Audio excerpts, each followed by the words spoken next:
हमारे इतिहास में ऋषि मुनि योगी और संत उतना ही योगदान रखते हैं जितना कि एक सुखी परिवार में बड़े बुजुर्ग।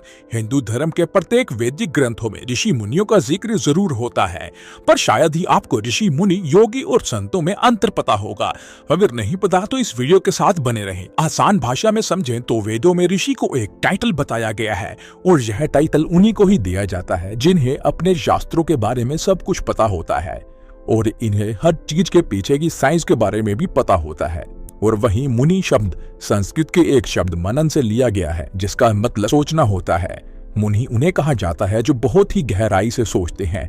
इनके सोचने की शक्ति हम सबसे बहुत ही ज्यादा आगे होती है। और वहीं ऋषि वो कहलाते हैं जिन्हें सब चीजों के बारे में पता होता है। इनकी कही हुई बात कभी भी झूठी नहीं होती, इसलिए इनके दिए हुए शाप और वरदान कभी भी व्यर्थ नहीं जाते। जैसे ऋषि भरवासा के दिए हुए वरदान के कारण ही कुंती को सभी देवपुत्र कर्ण, युधिष्ठिर, अर्जुन और भीम प्राप्त हुए थे। ऋषियों को हम वैदिक काल के साइंटिस्ट भी कह सकते हैं। जैसे कि आज के महान साइंटिस्ट की हुई बात को कोई भी नहीं नकारता, उसी प्रकार सनातन धर्म में कई हजार वर्ष पहले ऋषियों की कही हुई बात को कोई भी नहीं नकारता था। हिंदू धार्मिक ग्रंथों में 4 प्रकार के ऋषियों का जिक्र है। पहले महान ऋषि, जो कि ऋषियों के भी ऋषि होते थे।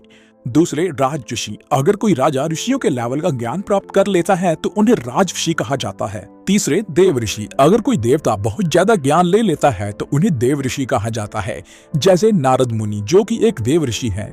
चौथे ब्रह्मा ऋषि, ब्रह्मा ऋषि वो होते हैं जिनके पास अपार आध्यात्मिक ज्ञान होता है, जैसे ब्रह्म ऋषि वशिष्ठ और ब्रह्म ऋषि विश्वामित्र जो कि श्री राम जी के गुरु थे। अब बात करते हैं कि साधु और संत कौन होते हैं। हमारे ग्रंथों में साधु उस आदमी को बताया गया है जो हमेशा सही रास्ते पर चलता है, जो कभी किसी के साथ गलत नहीं करता।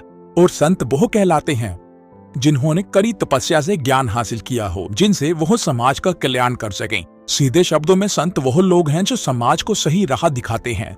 अब बात करते हैं कि सन्यासी कौन होते हैं। सन्यासी वो लोग होते हैं जिन्होंने इस संसार को त्याग दिया हो, इस संसार की सारी मटेरियलिस्टिक चीजों को छोड़ दिया हो, सिर्फ और सिर्फ भगवान को पाने के लिए।